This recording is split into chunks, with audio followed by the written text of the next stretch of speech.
إنا نحن نزلنا الذكر وإنا له لحافظون.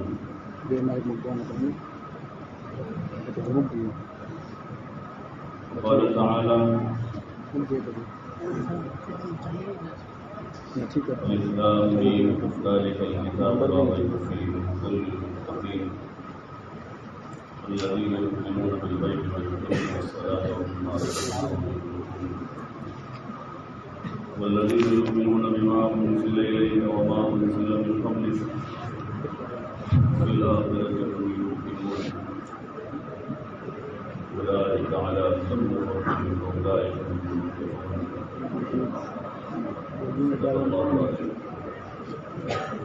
وقال النبي صلى الله عليه وسلم: خيركم من تعلم القرآن وعلمه اور كما قال عليه الصلاة والسلام. یہ چھوٹے بچے اب تک چونکہ ہوگے بیچارے تو ان کو چھٹی کر رہا بیچ میں سے اس طرح اٹھ کر جاتے رہیں گے. جتنے چھوٹے بچے ان کی چھٹی. یہ چھوٹے بچے جو بیچ میں بیٹھے ہیں وہ جا کر اپنے جا کر سو جاؤ. صبح مدرسے آنا ہے آپ کو, سو جاؤ بھائی. بچے اٹھو بیچ میں سے, چھوٹے بچے جو چلے جاؤ بھائی. آپ کا پروگرام پورا ہو گیا. بڑے آگے آ جاؤ. باہر جو بڑے کھڑے ہیں اور جو بڑے انسان اوپر ہے وہ نیچے آ جائے, جو پیچھے ہے وہ آگے آ جائے.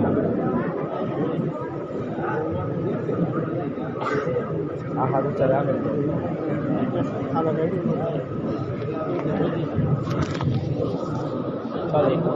جو بڑے حضرات آگے بڑھ جائے.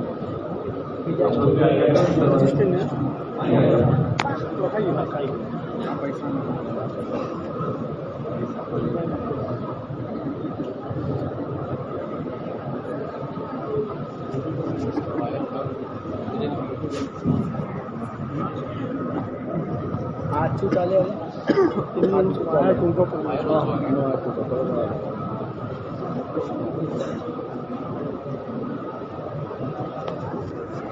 جو حضرات ادھر ادھر گھوم رہے ہیں ان سے درخواست سے اندر آ جاؤ. میچ شروع ہو رہا ہے.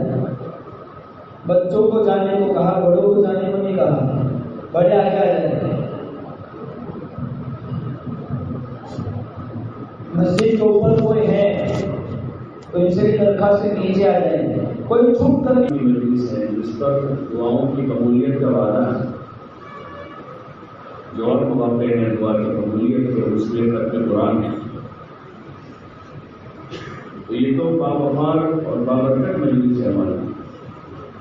ہر قسم کی لایانی سے, ہر قسم کی غفلت سے اور ہر قسم کے گناہ سے ہماری یہ مجلس جو ہے وہ پاک ہوئی ہے.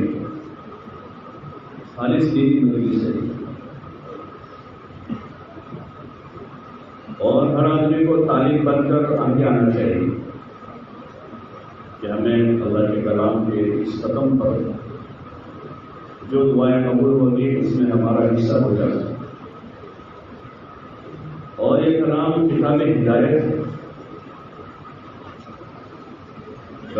کتاب اللہ ربی ہدی للمتقین, جو متقی لوگوں کے لیے, اللہ سے ڈرنے والوں کے لیے ہدایت کا ذریعہ ہے. تو آج کا ایک دن ایک مجلس کی حد تک بھی اگر ہم ایک نقل اتار لیتے اچھے لوگوں کی, نیک لوگوں کی, تقوی والے لوگوں کی, تو اللہ بڑا نواز ہے, شکور ہے, بڑا قدردان ہے. اس کی ذات سے امید ہے کہ وہ ہمیں ان متقیوں کے ساتھ شامل فرمانے کے جس کو راضی ہے. اس لیے ایسی مجلسوں کو خصوصاً اس قسم کے خرافات سے اور ایسی لایانی سے پاک رکھنا چاہیے. تصویر اور فوٹو میں سوائے ہمارے حظ نفس کے دل کی خوشی اچھا لگتا ہے, اچھا دکھتا ہے, اس کے علاوہ دوسرا کچھ نہیں ہے.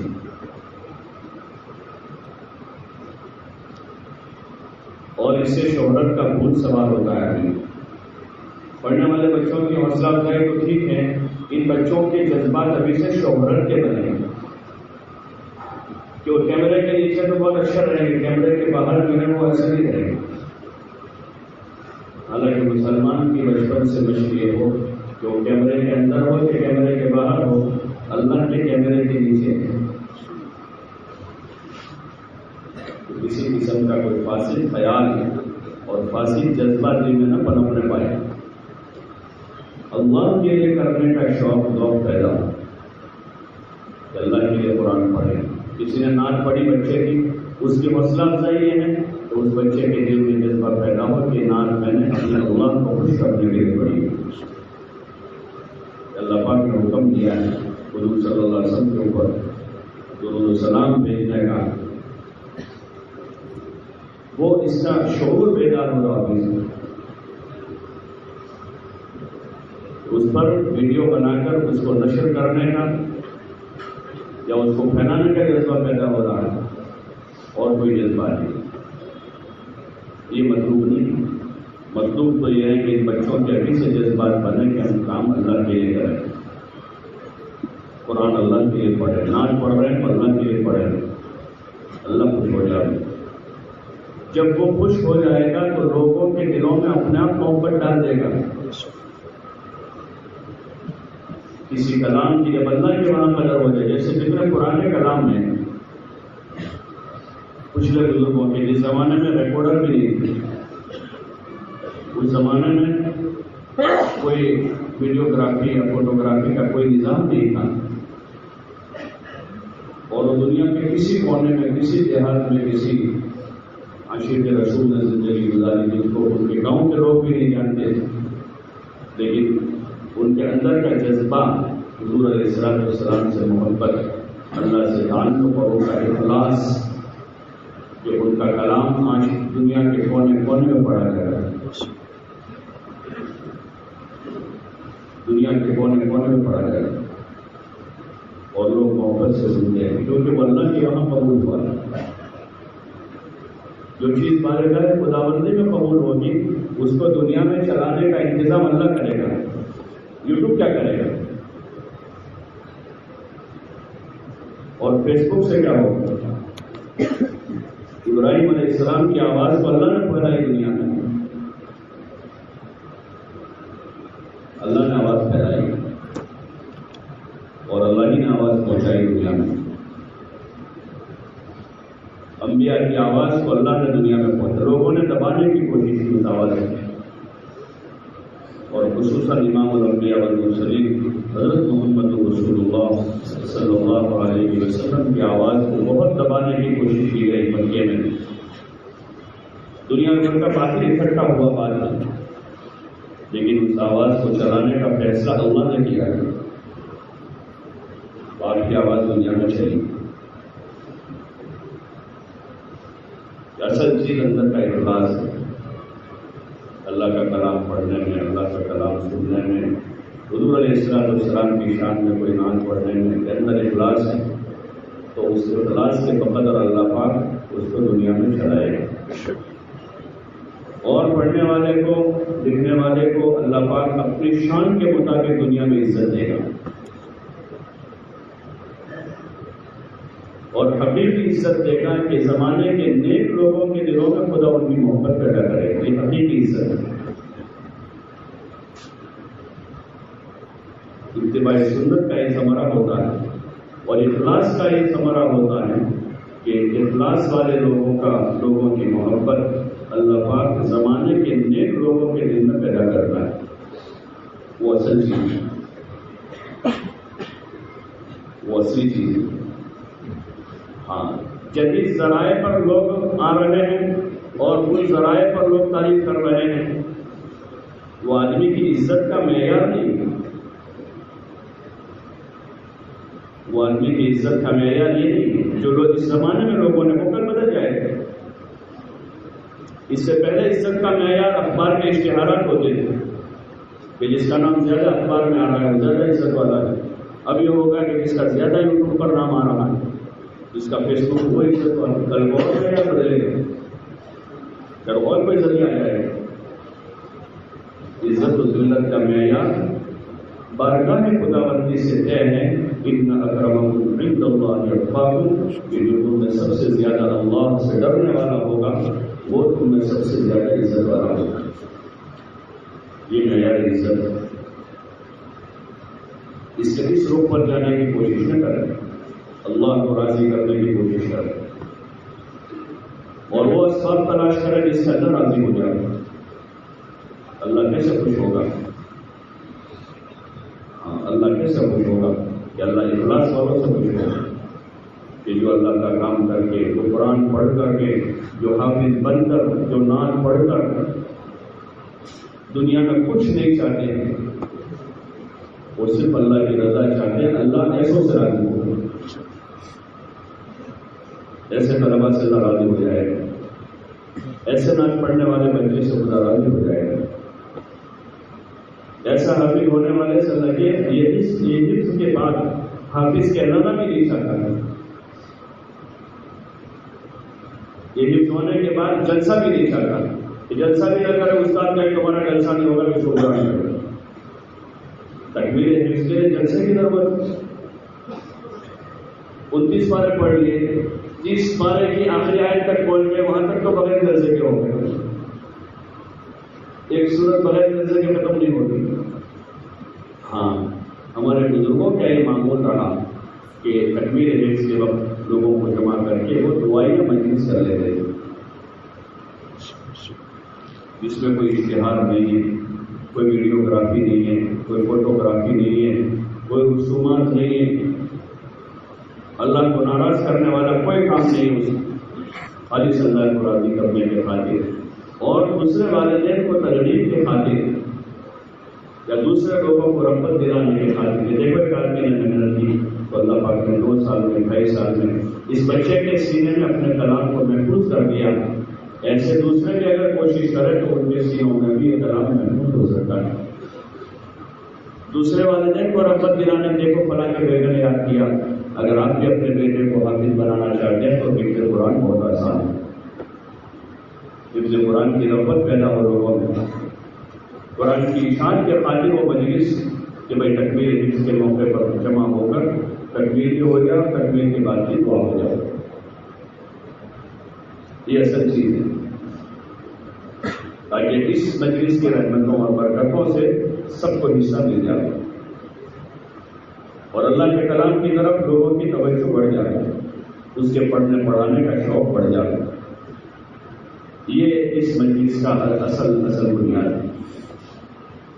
اس لیے آپ حضرات سے گزارش کہ ہمارے جتنے دینی امور ہیں ان کو بھی رسمیت سے پاک کرنا ہے اور دنیاوی امور کو بھی رسمیت سے پاک. ایک کوشش یہ ہو رہی ہے کہ مسجد سے آج تک کہ بھائی ہمارے دنیاوی پروگرام، دنیاوی امور ہمارے جو ہے باہر ہونے والے جو پروگرام ہوتے ہیں، گھر میں ہوتے ہیں، محلے میں بستی میں ہوتے ہیں، وہ پروگرام رسمیت سے پاک ہوں، خرافات سے پاک ہوں، گناہوں سے پاک ہوں اور سنت کی اتباع میں وہ سارے کام ہوں، چاہے شادی ہو، منگنی ہو، غمی ہو، عید ہو یا اور کوئی سماجی لیول پر، قومی لیول پر ہونے والے پروگرام ہوں، تو وہ رسمیت سے، خرافات سے، گناہوں سے، بدعات سے پاک ہوں اور خالص اتباع سنت کے ساتھ حضور صلی اللہ علیہ وسلم والے مبارک طریقے پر ہوں. یہ کوشش زندگی بھر سے ہو رہی ہے. اور اب مسجد کا ہونے والا پروگرام بیان کا اس میں ویڈیو ہونے لگے، ختم قرآن کی مجلس سے اس میں ویڈیو ہونے لگے. یہ بہت قابل غور چیز ہے. اس لیے آپ حضرات سے گزارش ہے کہ اس مجلس میں ایک تو یہ طے کریں کہ آئندہ کسی بھی نتیجی دنیاوی مجلس میں یا ذاتی طور پر لوگ اپنے ویڈیو بناتے ہیں بس میں، ٹرین میں، گاڑی میں، بغیچے میں، گھر میں، تو یہ کوئی عقل مندی ہے؟ عقل مندی کی چیز نہیں ہے. موبائل پر آدمی اپنے فوٹو رکھتا ہے، بچوں کے بیوی کا فوٹو موبائل پر رکھتا ہے، یہ کوئی عقل مندی ہے؟ بہت غلط. ذرا تو سوچیں عقل سے، ذرا تو عقل سے سوچیں. یہ کوئی عقل مندی نہیں. دنیا جدھر جا رہی ہے ادھر جانے کا نام عقل مندی نہیں ہے. انبیاء علیہ السلام دنیا میں اسی لیے آئے تھے کہ وہ جاتی ہوئی دنیا کا دھارا بدلے. لوگ گناہوں کی طرف، کفر کی طرف، شرک کی طرف، خرافات کی طرف، بدعات کی طرف اللہ کے غیر کی طرف جا رہے ہیں تو ان کو وہاں سے ہٹا کر نیکی کی طرف، طاعت کی طرف، ہدایت کی طرف، علم کی طرف، اللہ کی طرف، آخرت کی طرف لے جانا، یہی انبیاء کا مشن رہا، یہی انبیاء علیہ السلام کا کام رہا۔ اس لیے آپ حضرات سے گزارش ہے کہ پہلے تو سب طے کریں آج کہ انشاءاللہ زندگی میں کبھی بغیر ضرورت کا نہ فوٹو نہ ویڈیو کروائیں گے۔ بھائی طے کرتے ہیں انشاءاللہ، گھر میں بچوں کو روکیں، گھر کی عورتوں سے بھی کریں، گھر کی عورتوں سے بھی کریں۔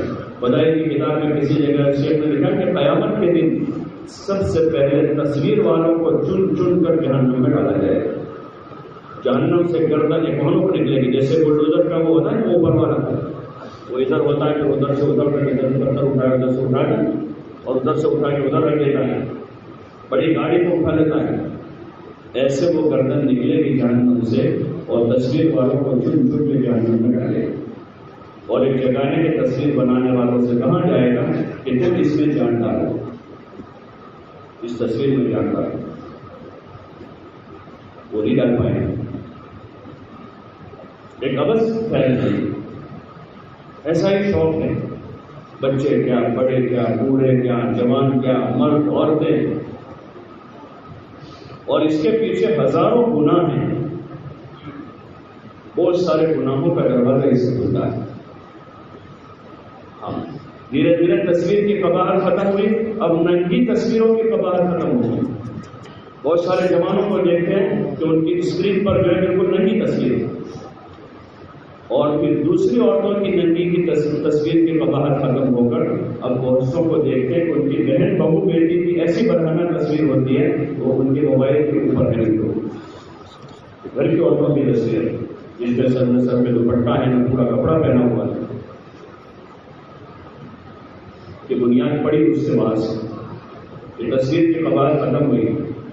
پہلے مرد کی رکھی، بچے کی رکھی، بیوی کی رکھی، پھر اسی بیوی کے بغیر دوپٹے کی تصویر رکھی،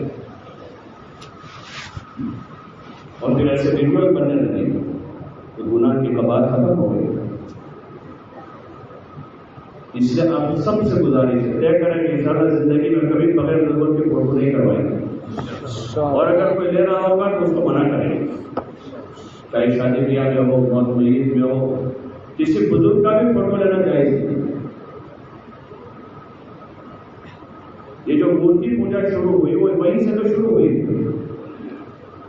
حضرت نوح علیہ السلام کے زمانے میں جب ان کا انتقال ہوا تو ان کے ساتھ جو لوگ تھے ان کے حوالی وہ موجود تھے، تو وہ ان کی عبادت گاہ میں آتے تھے، لوگ بھی ان کے ساتھ رہتے تھے، عبادت کرتے تھے، وہ ان کو واضح نصیحت کرتے تھے، سمجھاتے تھے۔ جب ان کا بھی ایک ایک کر کے انتقال ہو گیا سب کا، تو شیطان نے ان کے ماننے والوں کو سمجھایا کہ بھائی تمہارے نیک لوگ تمہارے درمیان ہوتے تھے، تم ان سے فائدہ اٹھاتے تھے، اب وہ تو چلے گئے، وہ تو واپس آ نہیں سکتے، کیا اچھا ہو کہ تم ان کے مجسمے بنا لو تاکہ ان کی یاد دہانی باقی رہے، ان کی یاد باقی رہے، ان کی یاد تازہ رہے، وہ مجسمے بنوائے۔ جب بن گئے تو اس کو رکھنے کے کہا، بعضوں نے کہا کہ عبادت خانے میں مسجد میں آگے کے حصے میں رکھ دو، تو بھائی آگے تو نہیں رکھ سکتے، ہم اللہ کی عبادت کرتے ہیں، آگے نہیں رکھ سکتے، ہم اللہ کے سامنے سر جھکاتے ہیں، ان کے سامنے تھوڑا جھکائیں گے۔ تو مشورہ دیا کہ بھائی پیچھے رکھ دو، تو پیچھے رکھے اس کو، اور عبادت اللہ کی کرتے تھے۔ پھر ایک زمانہ گزرا، ایک نسل دو نسل گزر گئی، شیطان نے ان کی اولاد کو سوچایا کہ بھائی یہ مجسمے کوئی معمولی لوگوں کے ہیں، یہ تمہارے پیشواؤں کے ہیں، تم تو کھڑے ہوتے ہو آگے اور تمہارے پیچھے ہو، یہ کوئی عقل مندی ہے، یہ تو بڑی بے ادبی ہے، اس کو آگے لا کے رکھو۔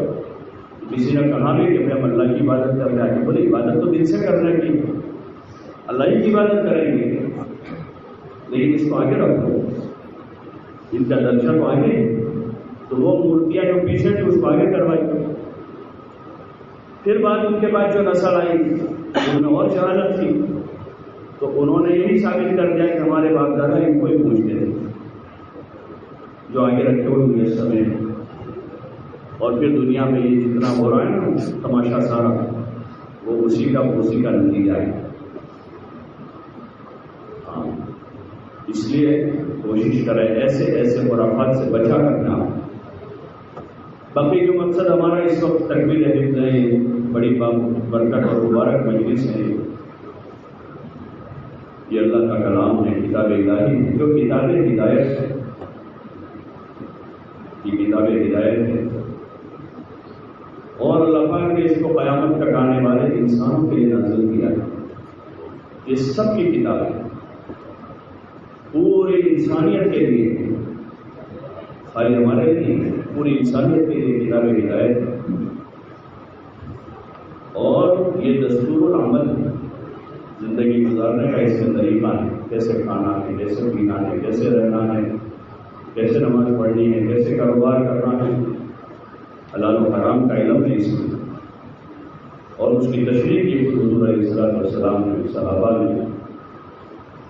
یہ عمل کی کتاب ہے، عمل کی کتاب ہے. اور عمل کے مکلف بڑے ہیں، اصل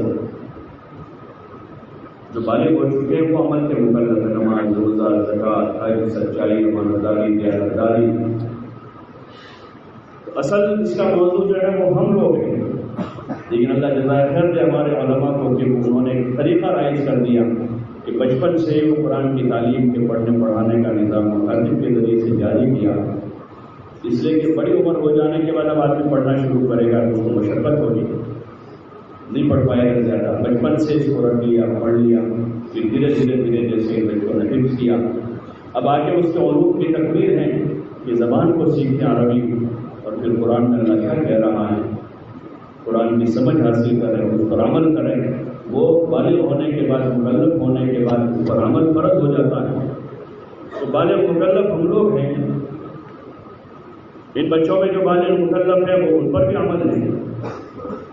تو اصل اس کا موضوع اس پر عمل کرنا ہے، یہ اس کا پیغام ہے. روزانہ قرآن کی آیتیں پکار کی، یا ایھا الذین آمنوا، یا ایھا الذین آمنوا، یا ایھا الذین آمنوا. یہ ایمان والوں کو خاص ہے. کہیں کہہ رہے اقیموا الصلاۃ وآتوا الزکاۃ، نماز قائم کرو، زکوٰۃ ادا کرو. کہیں آیت کہہ رہے کہ سچ بولو، جھوٹ مت بولو. کوئی آیت کہہ رہے کہ سود مت کھاؤ،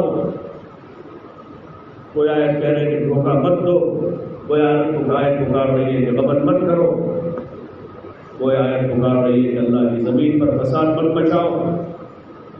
کسی جگہ کہا جا رہا ہے کہ اپنی نظریں جھکاؤ، اپنی شرمگاہ کی حفاظت کرو. یہ قرآن کی آیت ہے، روزانہ پکار کر کہہ رہی ہے. لیکن سننے والے اس کو سن رہے ہیں تو وہ جھوٹ سے بچ رہے ہیں، دھوکے سے بچ رہے ہیں، غبن سے بچ رہے ہیں، نماز چھوڑنے سے بچ جاتے ہیں. لیکن جن کو سنائی نہیں دے رہا ہے کیا کہا جا رہا ہے، جن کو پتہ ہی نہیں، وہ بے ہوشی کے عالم میں سوئے ہوئے ہیں. جیسے گھر میں کچھ لوگ بیٹھے باتیں کر رہے، چند بچے سو رہے ہیں، ان بچوں کو صبح پوچھو پہ کیا باتیں کی ہیں، ان کو کچھ پتہ نہیں، وہ سوئے ہوئے تھے. ایسے ہی قرآن کی پکار اور اس کی آواز پر ایک بڑا مجمع دنیا میں وہ ہے جو سویا ہوا ہے، ابھی سویا ہوا ہے. ان کو پتہ ہی نہیں کہ کیا کہا جا رہا ہے. اور لوگ پتہ کرنے کی کوشش کر رہے ہیں کہ ہمارا اللہ ہم سے کیا کہہ رہا ہے، کون سا حکم ہمارے اوپر ہے، رات کے اندھیرے میں، دن کے اجالے میں، کچھ پتہ نہیں. اور پھر آگے اور اللہ مزید آیتوں میں آگے انجام بتا رہے. دیکھو اگر تم اس حال میں چلے گئے دنیا سے تو تمہاری موت اچھی نہیں ہوگی، تمہاری آخرت اچھی نہیں ہوگی. تم ہمارے پاس آؤ گے اور پھر جب ہمارے وہاں کے حالات دیکھو گے تو تم ہم سے گزارش کرو گے، ہم سے درخواست کرو گے کہ یا اللہ تو ہم کو دنیا میں دوبارہ بھیج دے. ربنا ابصرنا وسمعنا فرجعنا نعمل صالحا انا موقنون. یا اللہ ہم نے دیکھ لیا اور سن لیا، تو ہم کو دنیا میں واپس بھیج دے. نعمل صالحا، کیا ہم اچھے کام کریں گے، کوئی برا کام نہیں کریں گے. لیکن اوپر سے آواز ہوگی کلا، اب ہرگز تمہارے پاس کوئی موقع نہیں.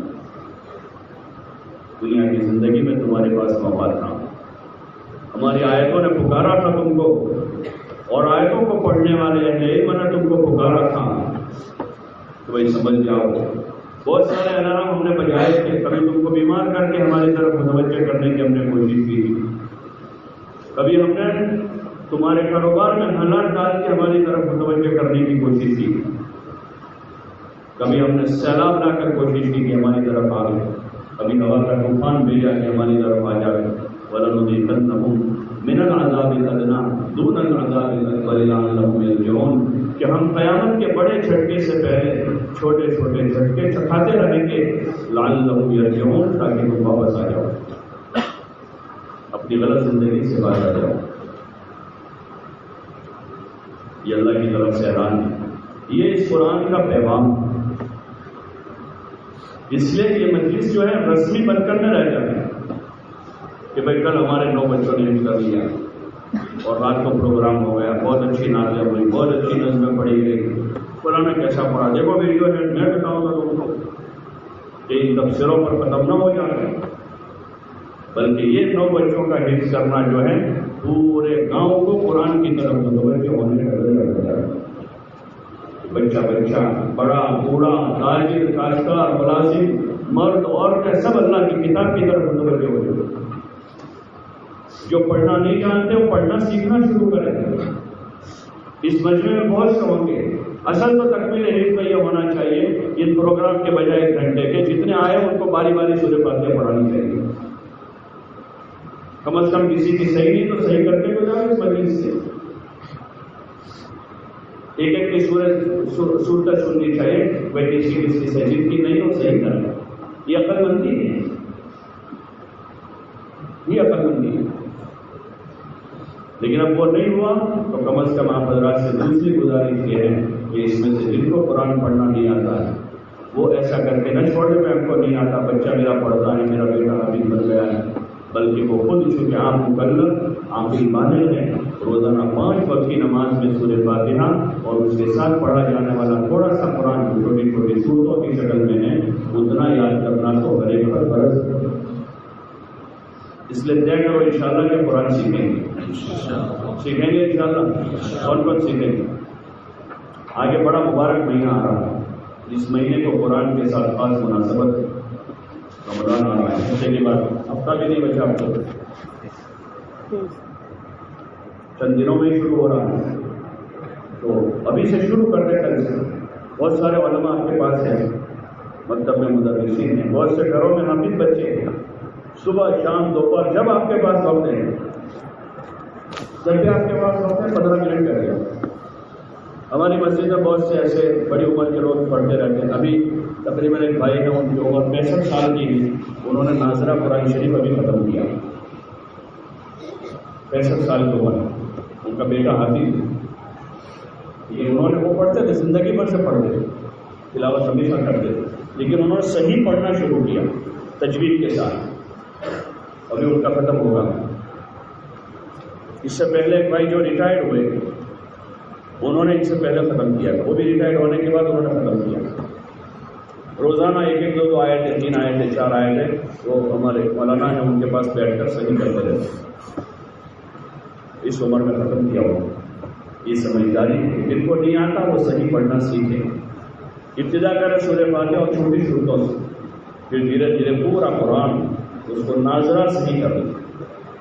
ہمارے راجن مسجد میں ایک صاحب تھے، انہوں نے ریٹائرمنٹ کے بعد حفظ کیا تھا پورا، ایک اور بھائی ہے انہوں نے ریٹائر ہو کر حفظ کیا اور ابھی روزانہ کئی پاروں کی تلاوت کرتے ہیں، قریب 80 سال کی عمر ہو جائے گی، 80 کے قریب پہنچ جائے گی۔ قرآن آسان ہے، حضور علیہ السلام کے زمانے میں بہت سارے صحابہ ہوئے جو بڑی عمر میں اسلام لائے، کوئی 40 سال میں، کوئی 42 سال میں، کوئی 45 سال میں، انہوں نے اسی عمر میں قرآن کو سیکھا۔ اس لیے آپ حضرات سے ہماری گزارش ہے کہ قرآن کو سیکھیں، سیکھو گے انشاءاللہ؟ کون کون سیکھے گا؟ اللہ سب کو توفیق عطا فرمائے۔ بستی میں ایسا ماحول بنا دو کہ کسی کو شرم نہ آئے، نہ سیکھا ہوا جاہل ہے اس کو شرم آنی چاہیے، تو سیکھنے والا کہتا مجھے شرم آتی ہے، شرم تو اس کو آنی چاہیے جس کو نہیں آتا ہے، کہ جس کو اس عمر میں کہ 40 سال کی عمر ہو گئی قرآن پڑھنا نہیں آتا مجھے، اس پر شرم آنی چاہیے، تو وہ شرم سیکھنے پر مجبور کرے گی۔ لیکن نہیں سیکھا ہوا ہے وہ کہتا ہے کہ مجھے سیکھنے میں شرم آتی ہے، تو وہ شرم سیکھنے سے محروم کر دیتی ہے. اپنی گھر کی عورتوں کو سکھاؤ اور قرآن کے احکام معلوم کریں. جیسے سال پر نماز فرض ہے تو نماز کے احکام ہے، کہ آگے رمضان آ رہا ہے، رمضان کے احکام ہے. روزہ بہت بڑا فریضہ ہے. کتب علیکم الصیام، یہ آیت میں پکار رہی ہے یا ایھا الذین آمنوا کتب علیکم الصیام.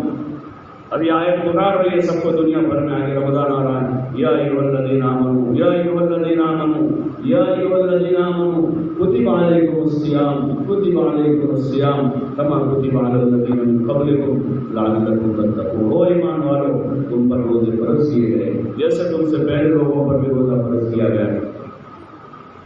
قرآن کی آیت پکار رہی ہے. آگے رمضان آ رہا ہے کہ بستی میں کوئی آدمی ایسا نہ بچے، کوئی بھی آدمی روزہ چھوڑنے والا نہ ہو. جوان ہو گیا ہے اب وہ روزہ رکھے گا، بلکہ جوان ہونے سے پہلے بچے شروع کر دیں 12 سال 13 سال کی عمر سے، تاکہ ان کو مشق ہو جائے روزے رکھنے. روزہ بہت بڑی عبادت ہے. حدیث پاک میں روزے کے بارے میں اللہ پاک نے ارشاد فرمایا کہ روزے کا بدلہ میں خود ہوں. نماز میں تو کہ اتنی نیکیاں ملے گی، صدقے میں اتنی نیکیاں ملے گی، قرآن پڑھو گے اتنی نیکیاں دیں گے. اور روزہ رکھنے والے سے اللہ کیا کہہ رہا ہے کہ روزے کا بدلہ اللہ خود ہو جائے گا، اللہ بھی دے گا. اس لیے ماہ مبارک کے آگے قدر کریں اور روزوں کا اہتمام کریں. روزے کی حالت میں گناہ نہ کریں، بغیر روزے کے بھی گناہ نہیں جائز نہیں. رمضان کی قدر کریں، ابھی سے رمضان کی تیاری کریں. اور رمضان کی تیاری کا ہے کام کاج کو سمیٹیں، روزوں کے لیے، تراویح کے لیے، عبادت کے لیے، دین کی دعوت کے لیے، علم سیکھنے کے لیے اپنے آپ کو فارغ کریں. چلو بھائی ماہ مبارک میں ہم کام کاج کم کرتے ہیں اور جو دین میں ہماری کوتاہی ہے اس کوتاہی کو دور کرتے ہیں. دین سیکھنے کا جذبہ پیدا کرتے ہیں، دین سیکھیں، اعمال میں لگیں، اطمینان سے تراویح پڑھیں، اچھے روزے رکھیں جو اللہ کی بارگاہ میں قبول ہو جائے. اور رمضان کی قدر کریں، گھر میں عورتوں سے بھی کریں. اس لیے فضائل رمضان کی تعلیم کریں. مسجد میں ہو رہی ہوگی، گھر میں بھی کریں. ہاں، اس میں روزوں کے فضائل ہیں، تراویح کے فضائل ہیں، تلاوت کلام پاک کے فضائل ہیں، روزہ افطار کرانے کے فضائل ہیں، لوگوں کے ساتھ صلہ رحمی کرنے کے فضائل ہیں، رشتے ناطے جوڑنے کے فضائل ہیں، تراویح کا قرآن کو سنانے کے فضائل ہیں، تاکہ رغبت پیدا ہو، ہمارے دلوں میں شوق پیدا ہو اور شوق کے ساتھ عمل کرنے والے کریں گے انشاءاللہ. اور باقی مزید گزارش ہے کہ جن بچوں نے حفظ کیا ہے آگے ان کو پڑھا ہے، جنہوں نے کلام پاک یاد کیا، ایک تو ان کا کلام پاک محفوظ رہے اسی فکر کریں. جیسا ابھی آیا اس سے اچھا یاد ہو، اگلے دن اگلے مہینے اس سے بہتر ہو، اگلے سال اس سے بہتر ہو جائے.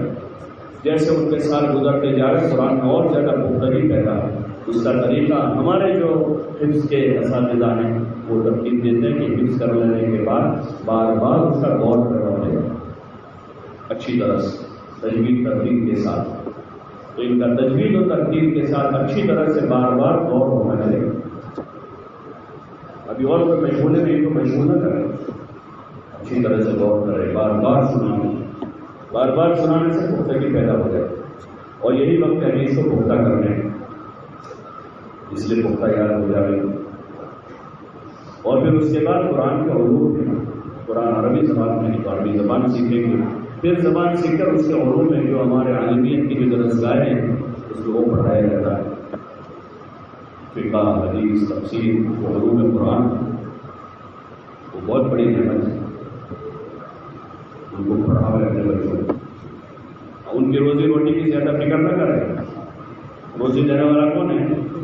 بولو نا بھائی، اللہ. ان میں سے بہت سے وہ ہیں جن کے باپ نے 60 سال محنت کی تھی، گھر نہیں بنا پایا تھا وہ، لیکن بیٹا جو ہے وہ 5-10 سال میں محنت کر کے اس نے گھر بنا لیا. روزی کون دیتا ہے؟ اگر محنت سے ملتی تو 60 سال محنت کرنے والے باپ کے 60 مکان ہوتے، کم از کم 6 تو ہوتے. اور یہ بیٹے نے 6 سال سے کام شروع کیا، اس کا ایک بھی نہ ہوتا. روزی اللہ دے رہا ہے. ہاں، اللہ روزی دے رہا ہے. اور پرانے علوم پر، اس کے سیکھنے سکھانے پر اگر اللہ کا اعتماد اور بھروسے کے ساتھ آدمی چل رہا ہے تو اللہ بہت بڑا ہے، وہ ضائع نہیں کرتا ہے۔ جتنے اہل اللہ ان کے دسترخوان پر روزانہ 5، 10، 20، 25، 50، 100 آدمی کھاتے ہیں۔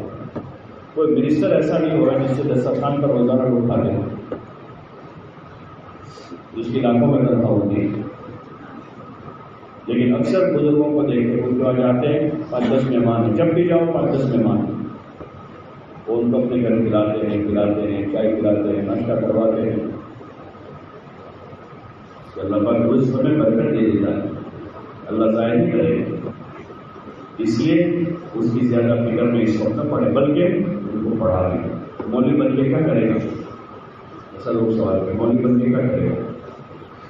ہم لوگ ایک ملک میں گئے تو وہاں ایک ملک کے کچھ لوگ آئے تھے، ہم نے سنا ہے تمہارے مدرسے ہیں اور وہاں سے پڑھنے والے بچے بیکار ہو جائے گا، مولوی بن جاتے ہیں کہ وہ بیکار ہو جائے گا۔ بھائی غلط بات ہے آپ کی بات غلط آگے سے کہہ رہا ہوں۔ بولے ہم نے ایک رسالے کا مضمون پڑھا تھا، آپ نے مضمون غلط پڑھا ہے، کیسے غلط ہے؟ میں نے کہا میں صحیح کا نمونہ آپ کے سامنے بیٹھا ہوں، غلط آپ کا ہے، میں صحیح کا نمونہ بیٹھا ہوں۔ میں بھی ایسے ہی مدرسے میں پڑھا ہوں، اور ابھی میں اپنے ملک سے 4 مہینے کے لیے اس ملک میں آیا ہوں۔ اس وقت ہمارے دماغ کا خرچہ 60,000 روپے کا ہے، 60,000 روپے کا میں خرچہ کروں گا اور میری کوئی مدد نہیں کرے گا، میں اپنے جیب سے کروں گا، نہ کوئی تنظیم میری مدد کرے گی، نہ کوئی حکومت ہماری مدد کرے گی، نہ اور کوئی پبلک ہماری مدد کرے گی۔ ایسا تھوڑا ہے۔ پھر میں نے بعض بزرگوں کے نام بتائے جو معروف ہے دنیا میں، وہ ان کو جانتے ہیں۔ یہ جو بزرگ لوگ ہیں یہ بھی اسی مدرسوں کے پڑھے لوگ ہیں۔ پھر انہوں نے اعتراف کیا کہ یہ بات ہماری بات ہم نے غلط پڑھا، ایسی بات نہیں، روزی دینے والا اللہ ہے۔ صحابہ نے یہی علم دیا تھا اور بزرگوں نے یہی علم دیا، جن کے صدقے میں ہزاروں نے کھایا ہے اور آج بھی کھا رہے ہیں۔ اس لیے اپنے بچوں کو آگے پڑھاوے اور ان کو اچھا ماحول دے تاکہ وہ یکسوئی کے ساتھ اچھا پڑھ سکے، اچھا علم لے، اور پھر وہ علم کی خدمت کرے زندگی میں۔ علم پڑھائے، علم کی خدمت کرے، اصل کام وہی ہے۔ پھر اس کے ساتھ آدمی اپنی حاجت ضرورت کے خاطر کوئی کاروبار 1 گھنٹہ 2 گھنٹہ 4 گھنٹہ کرتا ہے، وہ الگ چیز ہے، وہ ناجائز نہیں کہ مولوی بن گیا تو کام نہیں کر سکتا ہے، کاروبار نہیں کر سکتا ہے، اب اس کے لیے جائز نہیں، ایسا نہیں۔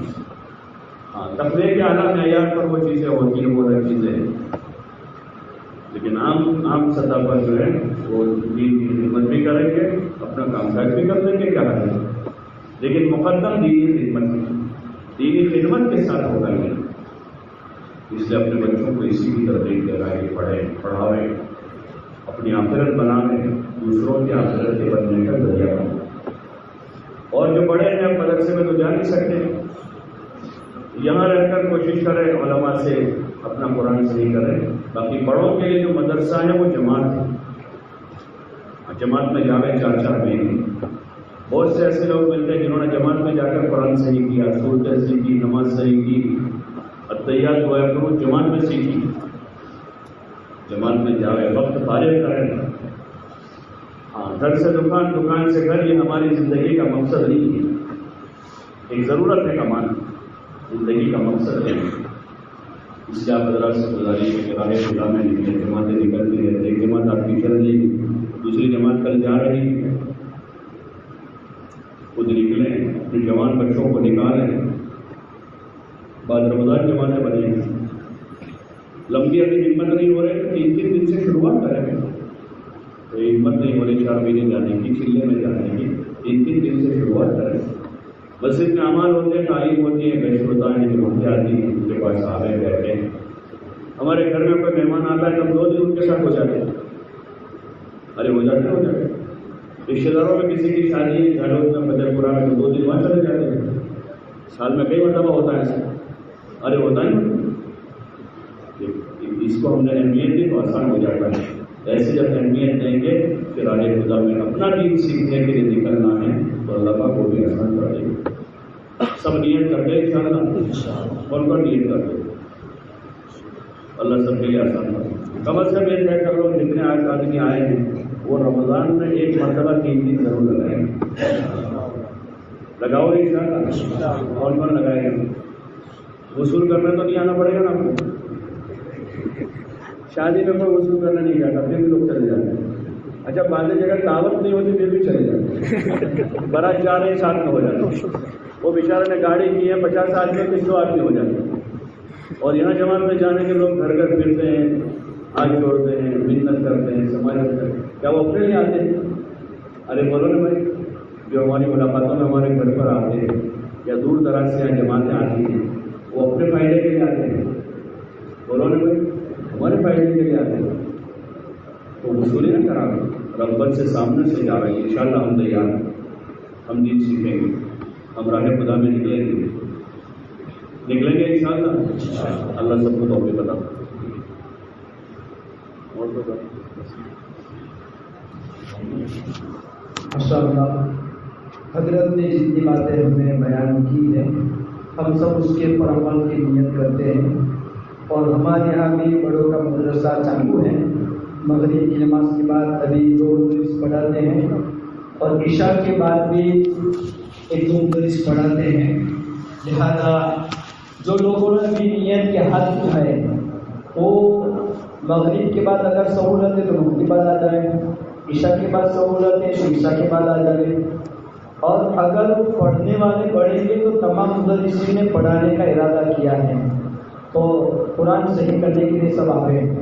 اخیر میں ہمارے آنے والے مہمان حضرت مولانا فرید صاحب کا اور ان کے ساتھ آنے والے دوسرے مہمانوں کا اور اطراف سے آنے والے علماء کرام کا اور اطراف سے آنے والے دوسرے مہمانوں کا اور مقامی تمام علماؤں کا اور تمام آنے والے حضرات کا تہہ دل سے شکریہ ادا کرتا ہوں کہ وہ آئے اور ہماری حوصلہ افزائی کی اور ہماری مجلس سب کو بہت اچھی طرح سے کامیاب رہی.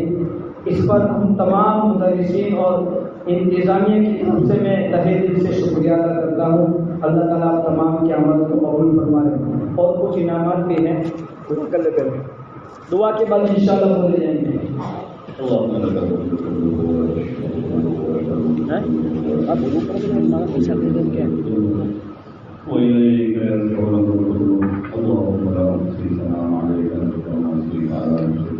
اللهم صل على محمد وعلى آل محمد كما صليت على إبراهيم وعلى آل إبراهيم إنك حميد مجيد. اللهم بارك على محمد وعلى آل محمد كما باركت على إبراهيم وعلى آل إبراهيم إنك حميد مجيد. ربنا آتنا في الدنيا حسنة وفي الآخرة حسنة وقنا عذاب النار وقنا عذاب القبر وقنا عذاب الفقر وقنا عذاب الحشر وقنا عذاب الليل. اللهم أرنا الحق حقا وارزقنا اتباعه. اللهم أرنا الحق حقا وارزقنا اتباعه وأرنا الباطل باطلا وارزقنا اجتنابه. اللهم إنك عفو سميع رحمة فاعف عنا يا كريم. اللهم إن قلوبنا ورواسينا وجوارحنا بيدك لن تغلقنا منها شيئا فإذا فعلت ذلك بنا فكن ولينا واهدنا إلى سواء السبيل. اللهم كن ولينا واهدنا إلى سواء السبيل. اللهم كن أنت ولينا واهدنا إلى سواء السبيل. اللهم اشرح قلوبنا بالإسلام. اللهم كن إلينا الإيمان وزينه في قلوبنا وكفر إلينا الكفر والفسوق والعصيان. اللهم اجعلنا من الراشدين. اللهم اجعلنا من الراشدين. اللهم اجعلنا من الراشدين. اللهم توفنا مسلمين والحقنا بالصالحين غير خزايا ولا ندامى ولا مفتونين. ربنا لا تزغ قلوبنا بعد إذ هديتنا وهب لنا من لدنك رحمة إنك أنت الوهاب. ربنا اغفر لنا ولإخواننا الذين سبقونا بالإيمان ولا تجعل في قلوبنا غلا للذين آمنوا ربنا إنك رؤوف رحيم.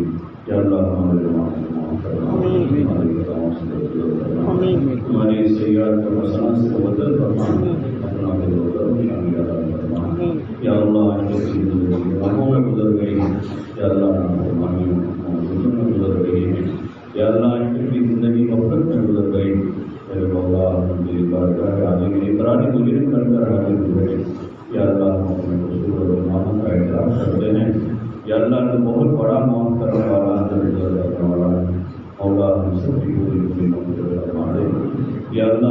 کی پوری مغفرت فرما، ہمارے والدین کی مغفرت فرما، ہمارے گھر والوں کی مغفرت فرما، ہمارے رشتے داروں کی عزیز و اقارب کی مغفرت فرما، یا اللہ فرما، امت کے حال پر رحم فرما، امت کے حال پر کرم فرما، امت کی بگڑی بنا دے، امت کے گنہگاروں سے درگزر فرما دے، اپنا فضل و کرم شامل حال فرما دے۔ یا اللہ تعالیٰ قرآن پر دعائیں قبول کرتا ہے اور یا اللہ اپنے بندوں کی بخشش فرماتا ہے۔ یا اللہ ہم سب کی تمام حاضرین مجلس کی پوری مغفرت فرما دے، یا اللہ ہم سب کی پوری مغفرت فرما دے، یا اللہ پوری امت کی مغفرت فرما، اور یا اللہ قرآن کی قدردانی کے لیے توفیق عطا فرما، قرآن کے احکام پر ہمیں عمل کرنے کی توفیق عطا فرما، یا اللہ اس کو صحیح پڑھنے کی ہمیں توفیق نصیب فرما، قرآن کو سیکھنے کی توفیق عطا فرما، قرآن کے علوم سے ہمیں مالا مال فرما، یا اللہ وحی کی برکت سے ہمیں مالا مال فرما، یا اللہ ہمیں قرآن نصیب فرما، قرآن کا فہم نصیب فرما، یا اللہ حدیث کا فہم نصیب فرما، اور یا اللہ قرآن حدیث پر زندگی گزارنے کی توفیق عطا فرما، پوری دنیا میں قرآن کی تعلیم کا عمل فرما دے، یا اللہ زمین کی چپے چپے پر اس کتاب ہدایت کو زندہ فرما دے، یا اللہ اس کا احیاء فرما دے، جیسے حضور علیہ السلام اور صحابہ کے زمانے میں یا اللہ قرآن کو دنیا میں چڑھایا تھا، یا اللہ آنے والے زمانے میں بھی یا اللہ اس کو چلانے کا فیصلہ فرما دے،